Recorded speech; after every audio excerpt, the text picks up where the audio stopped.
Just enjoy yourself for a second. Just feel the music. See that mansion. Huh? You gotta look past what's in front of your face right now.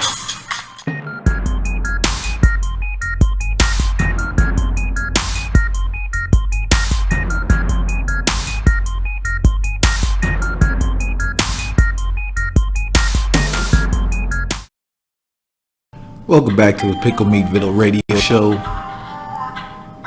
I am your host, Sir Benjamin Bennett. Please like, share, comment, and subscribe. Hit the bell notification so you'll be notified when we have these conversations.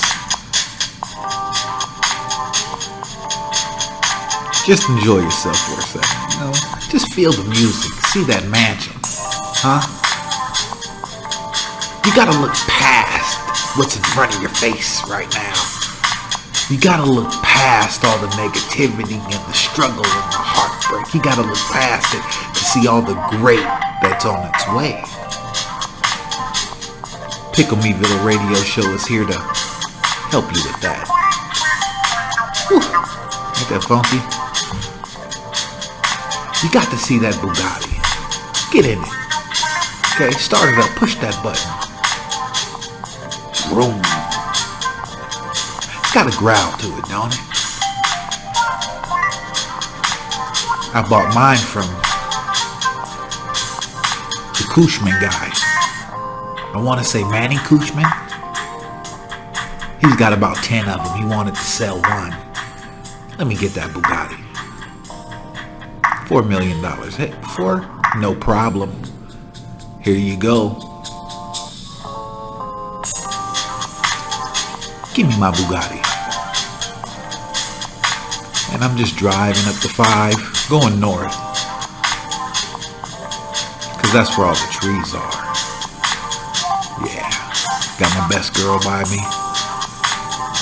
She looking good, smelling good.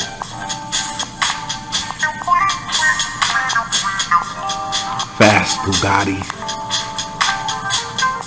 It's one of the big boy elites right there, you know. No, everybody don't got a Bugatti. That's why I need one. I like to stand out. We're on our way to our house in Leavenworth, Washington. Right there by the Canada border. Where I can still own my guns.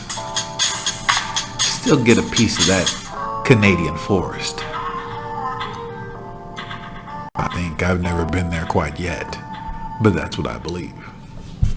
Thank you so much. I'm really appreciative for you coming back and vibing with me real quick. I mean, it's very important for me to get into one of those moods before I start one of these conversations. And because I love feeling good. You know, don't really like to listen to music that has words to it anymore. I used to all the time. And, you know, there's still sometimes actually when I work out, I do. Because it's, you know, hey, it kind of gives me the motivation to be a little stronger, to be a little more aggressive, and to do a little more reps, okay? So yeah, I do. But when it most of the time, that right there, it allows me to travel in my mind and see the things that I want. Though I travel in my mind and now see the things that I want, it takes a little time for you to get there if you definitely have a dirty mind, how I was. What I mean by dirty means, you know, a lot of violence, a lot of street activity, which kind of brings me to the subject today is, who cares what people think about you? You know, the more different that you become, who cares about fitting in? Be different. The more different that you become, the further you separate yourself from poverty. Some of the most different people, some of the most eccentric people are some of the most wealthiest on the planet. Now, for the most part, I mean, the ratio is pretty high, you know. They have some eccentric people on the streets, absolutely. Yes, that's no question about it, but they're even geniuses. I've met plenty. So why would you worry about fitting in? Now, I don't worry about fitting in per se, though a lot of people do. A lot of people really look to try to do their best to fit in. I want to be, I guess it is a sort of type of fitting in, but my crowd is a different crowd. I don't want to fit into the popular normal crowd. I want to fit into the 3%. Does that not make sense? And a lot of people don't even know anything about the 3%. Does that not bother you? When people don't even know that it's possible to become so wealthy you can own a yacht and not even have it bother your bottom line? Living so wealthy that you can live off of 10% of your income and let 70, 80, 90% of your income float off to the wind, earning you more income, doing charitable things. Imagine that, man. It's got to be you. It's got to be you. Now, does 98% of people like that? Does 90% of people like that live? No. Does 98% of people like that live? Definitely not. 3% of people live incredibly well. It's because they learned the laws of money.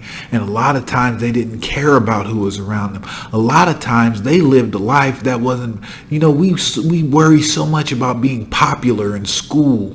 I sure did. And when I say we, I really mean we. A lot of these speakers say we, but they probably never had the problem. I was a dropout. I was a jock. I was worried about being so popular in school that I fit in with the impoverished crowd. We didn't know we were impoverished like that. We weren't thinking poverty. We weren't thinking struggle, but we definitely adopted the habits of. We live that life. Well, I don't anymore, but most live that life. I'm so blessed today to have broke those chains, getting away what people expect of me, getting away from what people want from me, getting away from trying to fit in, became the person that I am today. And that's the most incredible version of me that I've ever seen to this point. And I still have over 50 years of living to do. I'm healthy. I'm well-minded. I'm very strong. I'm working on all of those things constantly. Very blessed. I have everything that my heart ever desires. That's because I got away from trying to play the popularity game. And I wish I would have done that in high school, because then I would have made a little better decision. But it doesn't matter. I can't wish. I can't go back. I'm talking about I wish something would change in the past. Doesn't work. It just makes me look idiotic, because it ain't going to happen. I have to mold myself to whatever that is that happened back there. I have to make sure that I don't repeat the past. I got to do that. That's why there's nobody around me now, because I don't want to impress you. I used to go out and as soon as I get some money, buy a fresh, brand new, nice car. Why would I do that? Well, it'd be so I can look good, so people can look at my car and be like, yeah, but they don't even like me any god doggone way. They wouldn't tell me if it was nice, if it was hurting. They, if they really thought that was a nice car, they just kind of look over like, oh, please. So why am I trying to impress everybody, spending my money on something that I didn't need because I had a great running car? Right now I have a lot of money and I still drive the same cars I have for years. I'm not trying to impress anybody. I'm trying to forward myself in life. I need real estate, commercial real estate, really multifamily living. Who do you know that ever talks about that? If you're around people that are talking about, not just talking about, but being about owning multifamily living for rent, of course, you can live in one of, I think what me and my wife is doing, what we're going to take advantage of some type of program. And in this program, you're allowed to, they give you grants and stuff for these houses, but you got to live there a year. And do renovations. That's no problem. First multifamily living. If you're around people talking about that and being about that, you might be in the right crowd. You might want to do what it takes to fit in there, because we all have to fit in somewhere for financial purposes, because you can be a hermit Get out there and do what you can. And in that case, you're not worried about fitting in. I respect that a lot more than the people in the rat race. Worrying about what Steve and Bell said about him. And who are they? They don't know. They talk about him behind his back. And even then, why do you want them to be your friend?